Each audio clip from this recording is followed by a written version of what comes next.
This is Judge Joe Brown, and you're watching We All Be News TV, the News-free Dixie. News-free Dixie for the 21st century.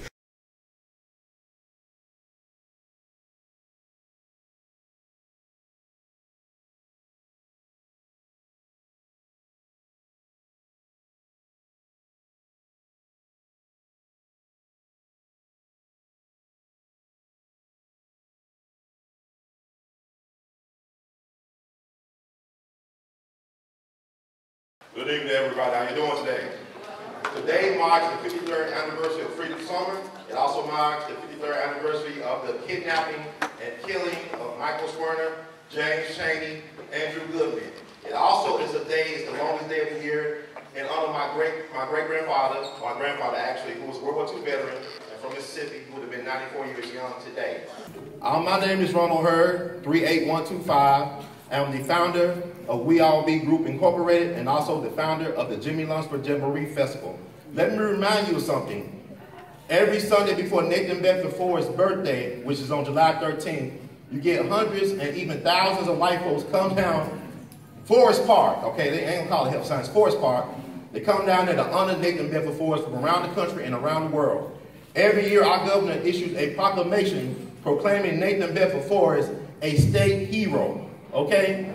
That's what they're doing. So it's not just about statues. I'm a creator. I'm not a protester. I'm an alchemist. I'm not a demonstrator. I show about what I do. I'm interested in resurrecting the memory of righteous ancestors that paved the way for us. I'm more interested in talking about Jimmy LUNceford, the father of Memphis music education. His birthday was on June 6th. Jimmy LUNceford started something that was incredible. With no money, he was a teacher at Manassas High School, was hired to do 10 jobs, anything but music, but found his best students from New Chicago, raised money for the community, and with his best students from Manassas High School, he was the first high school band director, but also he took his best students and buzzed the fist and probably started the greatest swing band of all time. They were #1 attraction in the Apollo Theater. They was the #1 band of choice for black people in this country. They were bigger than Duke and Count. They was the envy and admiration of Glenn Miller and Tommy Dorsey. So this fall, we're going to have the first annual Jimmy LUNceford Jamboree Festival, bringing back that spirit of Jimmy LUNceford. If you want to join me for that, for a jazz-nocracy, please meet us Saturday on at 3:30 p.m. in Cordova Public Library. Thank you so much. We love you, man.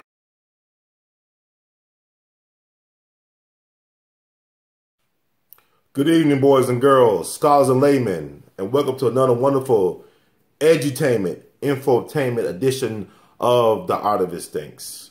I'm your host for this empowerment segment, Brother Ron, also known as R2, C2, H2, The Art of His. I want to talk a little bit about what's going on right now with the climate, the frequency of the country as it relates to this Confederate memorial removal movement that I guess started or kick-started 2 years ago with the killing of the black churchgoers at Mother Emanuel Church in Charleston, South Carolina. Somehow that kick-started something that is happening now with the current removal or censorship of artwork created in honor of the Confederacy, the lost cause, which is taxpayer supported. Now, one of the biggest things that happened recently was what New Orleans did in removing Confederate memorials and statues from public viewing, to defund its taxpayer base. I know Mayor Mitch Landrieu, the mayor of New Orleans, did I would say, in spite of what your political beliefs or how you feel about the current political climate, was one of the most courageous, honest, and thought-provoking speeches by a politician, especially a white Southern male politician.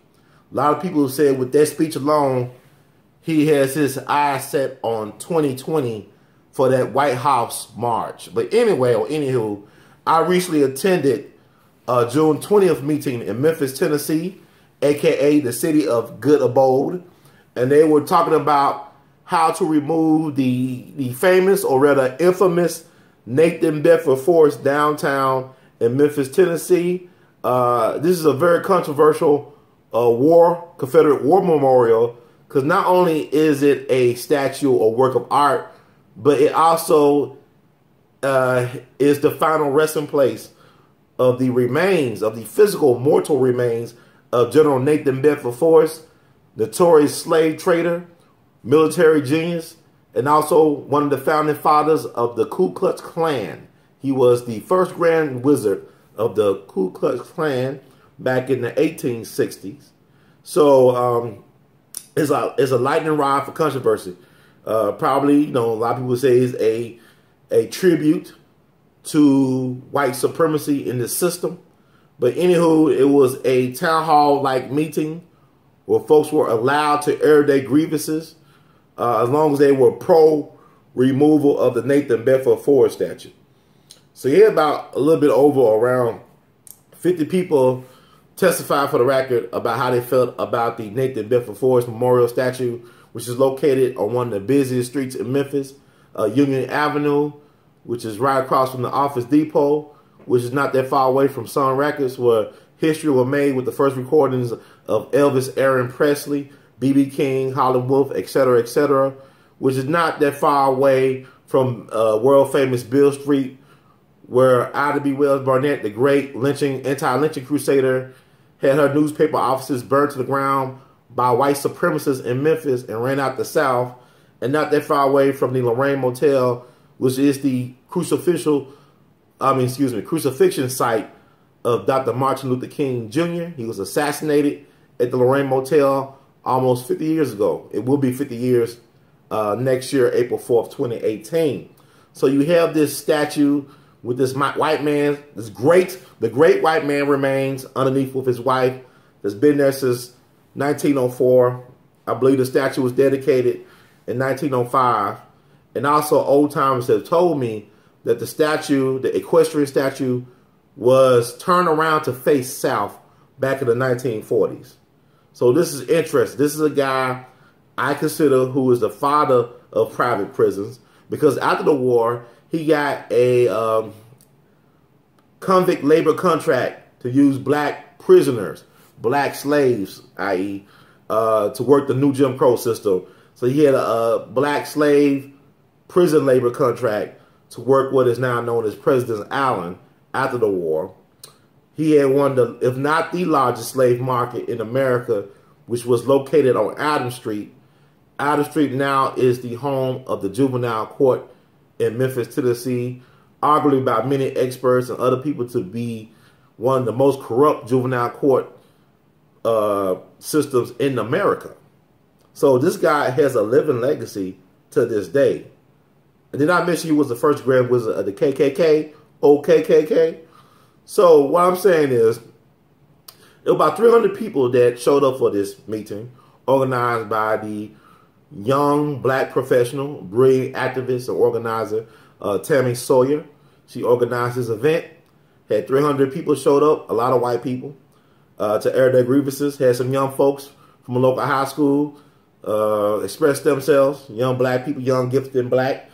And I got out to express myself. And what you saw earlier in this video segment is me expressing myself at the event on June 20th. But here's what I want to say more in depth. I'm not a protester. I know I get labeled this a lot. I am an activist, but I'm not a protester. I'm a creator. I believe I'm an alchemist in my own way. I take something and make something out of it, something different. I'm more interested in my people creating something new out of this experience. In order to reclaim the narrative, we got to create something new out of the sorrow and the misery. And I propose at that meeting, as I do now, that we need to start resurrecting the memories of the righteous ancestors. We need to start paying homage to those people who knew that Black Lives Matter before it was a hashtag, before there was an internet, before there was a social media. We got to pay homage to the people that knew the power of black music and black art to not only entertain, but also to inform and empower. That's why I suggested at the meeting that the people get behind me in resurrecting the awesome memory and legacy of one James Melvin LUNceford, who is the father of Memphis music education. He was a black man who back in the 30s and 40s owned and flew his own airplanes. He owned airplanes, y'all, and he knew how to fly them. He would fly them to gigs. Why not name the airport down here, Memphis International Airport, for Jimmy LUNceford, a man who owned and flew his own airplanes and knew as far as his talent can take him that the stratosphere was the limit. He was able to fly, y'all. Why not name the airport after him? They got the airport down in New Orleans, named after Louis Satchmo Armstrong. Louis is bad deserving his own. The airport in Birmingham, Alabama, is named after the late great Reverend Fred Shuttlesworth, one of Dr. King's lieutenant, who was known for having his houses firebombed on a regular basis in Birmingham, or Birmingham as they call it back in the day, who was getting beat up by the police, but yet stood his ground, knew his worth, and fought a great one for his people, liberation and respect. So why not name Memphis International Airport out of a person who thought so much of Memphis that whenever he used to come back in town, held sold out concerts at church auditorium, he would always make sure he performed a free music concert at the school he taught at for 3 years, Manassas High School. He would put on free music clinics for young people, young black people, in order to learn their instruments and to encourage them to believe in themselves. He knew the power of belief in oneself. He also knew the power of knowledge of self. So I'm trying to get people to help me resurrect this phenomenal man in the hearts, minds, and souls of Memphians young and old. He is too great to be forgotten about. His example is too timeless. He was his true brother's keeper, a man of his word, never wasted time making excuses, complaining, or playing the victim. He was a victor. And he believed enough in his people to always invest in his people, whether young or old. So I want my Memphians, black and white, young and old, whoever, rich, poor, doesn't make a difference. Get behind us as we resurrect the memory of this awesome man. Because we spend a lot of energy trying to protest the things that we don't want, instead of manifesting that energy for the things we do want and need. Last year, I tell people this, I want to remind everybody out there, because I'm all about disseminating information, sharing what I know. Every year, white folks by the hundreds and sometimes by the thousands come to Memphis the Sunday before Nathan Bedford Forrest's birthday, which is July 13th. Every year, the Sunday before Nathan Bedford Forrest's birthday, white folks stage a large celebration honoring Nathan Bedford Forrest at his burial spot underneath the equestrian statue in downtown Memphis on Union Avenue. They have Civil War reenactors, they have cannons, they have horses, they have guest speakers. But these are not just so-called white trash folks. These are white-collar people, educated folks, business owners, professionals, politicians, white folks of all walks of life, not just motorcycle gangs, but all types of gangs of white supremacy gathered down at Nathan Bedford Forrest statue. And I remember last year when I went, and it's interesting, a city that is majority black, that a lot of black people are not aware that we are paying taxpayer money on a memorial, on a monument dedicated to white supremacy racism. I don't care what nobody said. The South lost. The Confederacy could be seen as a terrorist, treasonous organization by the Union.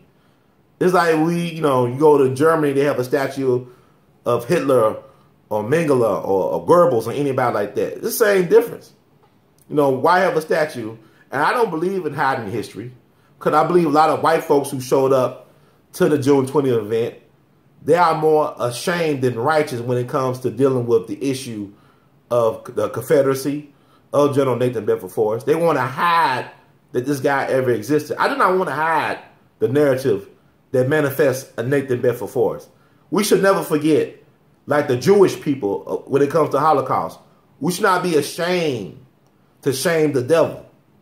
We should not be ashamed, black people, to shame the devil. But what I'm telling us is, let's redirect our energy into manifesting something that we could be proud of, that we could share for generations to come. But what I'm saying is, every Sunday before Nathan MEmphis' birthday on July 13th, white folks throughout the country, even around the world, come to pay their respect. Now, last year, I was down there. It was interesting. I interviewed people, including one of Nathan MEmphis' relatives, among other folks.